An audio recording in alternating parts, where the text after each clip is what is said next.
Hey, this is Zan at The Pour-Over. And this is Joe at The Pour-Over.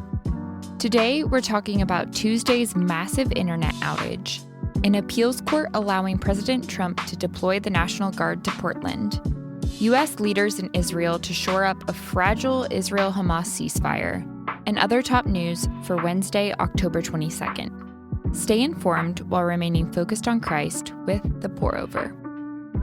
Here's your quote of the day. The law tells me how crooked I am. Grace comes along and straightens me out. Billy Sunday.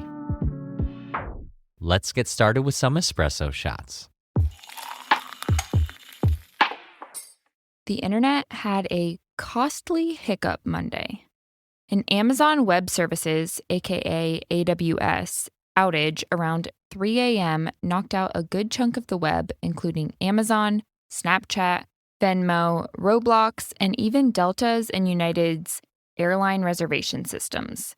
AWS powers roughly one-third of the internet, making it the world's largest cloud provider, followed by Microsoft and Google. The glitch, which was traced to AWS's DNS, which stands for Domain Name System, in its Northern Virginia data center, left at least 2,500 companies offline and is estimated to cost hundreds of billions of dollars globally. The disruption took most of the day to fully resolve. Amazon says no cyber attack was involved, just an internal network monitoring misfire. Experts say the outage underscores how reliant the internet has become on a few giants. When one cloud sneezes, much of the web catches a cold.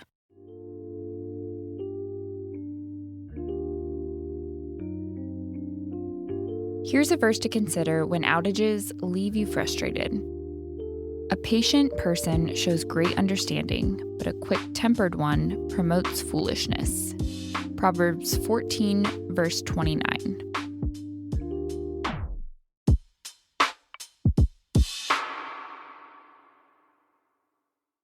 President Trump's National Guard deployment in Portland is off again, on again.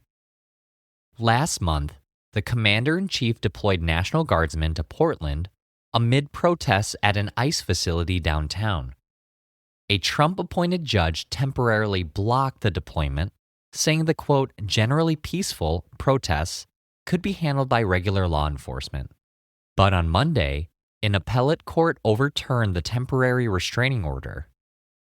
The 2-1 majority, both Trump appointees, said the president's orders were justified because protests created a, quote, inability to enforce immigration law. The dissenting judge, a Clinton appointee, said the deployment is, quote, not merely absurd, but dangerous. More appeals are expected. Meanwhile, the Supreme Court has agreed to review a case on whether drug users can possess guns, which is currently illegal. A lower court ruled that they can, unless they are under the influence, aka past drug use doesn't negate someone's Second Amendment rights.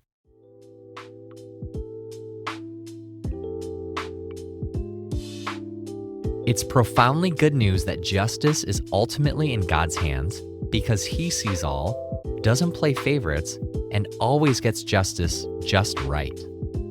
Commit justice into God's hands. Pray with us.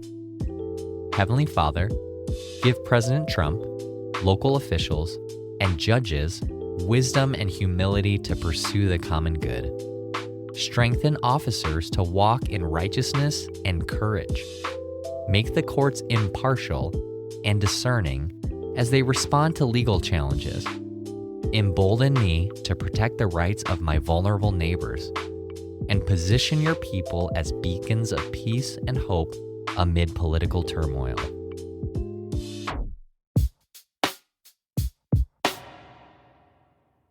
U.S. leaders are huddling in Israel to stabilize Gaza's tottering truce. On Sunday, Palestinian gunmen killed 2 Israeli soldiers in Rafah, a city in southern Gaza on Israel's side of the ceasefire line.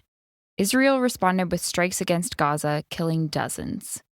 Calm was restored by Monday, and Uncle Sam dispatched Vice President J.D. Vance alongside Special Envoy Steve Witkoff and White House advisor Jared Kushner, the peace plan's architects, to shore up the ceasefire and push Israeli Prime Minister Netanyahu to start long-term peace negotiations. Vance says Hamas is now 40 decentralized cells, and the truce will involve, quote, fits and starts. Hamas's delegation in Egypt is reportedly in talks to, quote, unify the Palestinian factions. President Trump warned that Hamas will be, quote, eradicated if they don't behave. Israel and Hamas reaffirmed their commitment to the ceasefire.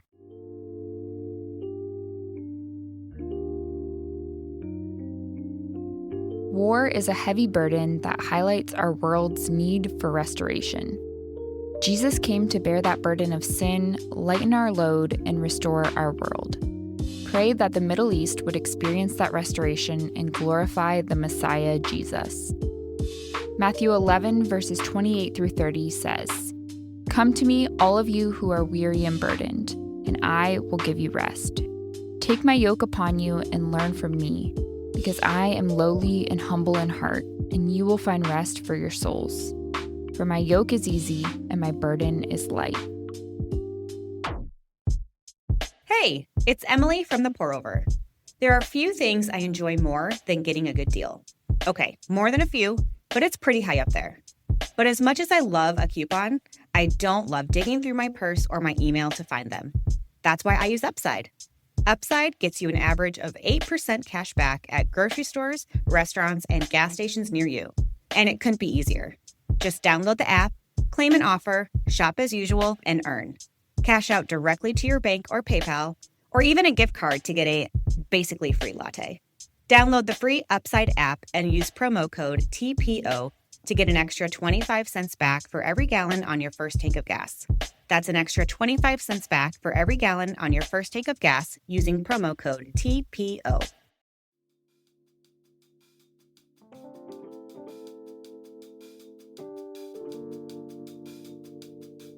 In other brews, here's a rapid round of updates. France is still searching for 4 suspects in Sunday's broad daylight Louvre heist. Thieves used a vehicle-mounted lift and power tools to nab some of France's crown jewels in a heist that went down faster than a live performance of Oceans. Think Hillsong, not Clooney. Officials suspect the, quote, experienced thieves were hired by a criminal group.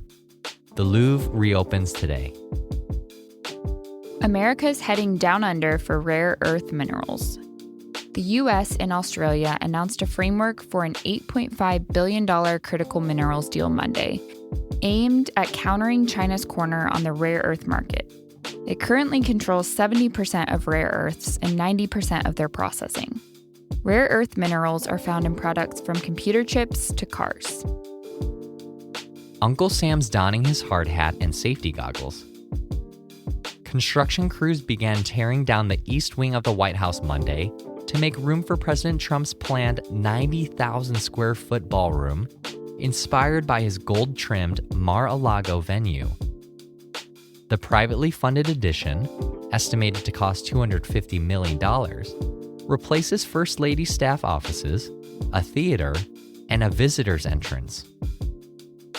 The big week, sports fans. The Toronto Blue Jays are headed to their first World Series since 1993, where they'll face the defending champs, the LA Dodgers, starting Friday. Meanwhile, the NBA tipped off last night with 2 matchups, Rockets versus Thunder and Warriors versus Lakers, marking the league's long-awaited return to NBC after 20-plus years off the network. Kids are smashing more Reese's Pumpkins thanks to a roughly 40% drop in peanut allergies in the last 10 years. A decrease credited to a 2015 trial, which found that exposing babies to peanuts early and often reduced allergy risk by over 80%. Parents are now encouraged to feed their kids peanuts as early as 4 months. That's all we have for today. Thanks so much for listening, TPO fam. If you're listening on the Apple Podcast app, give us a 5-star rating and drop a review. If you're listening on Spotify, give us a follow and hit the notification bell to never miss a new episode. We're so grateful for your support, and we hope you have a great rest of your week. Catch you on Friday. The noise can be deafening in our chaotic world, but Jesus offers a better way to live.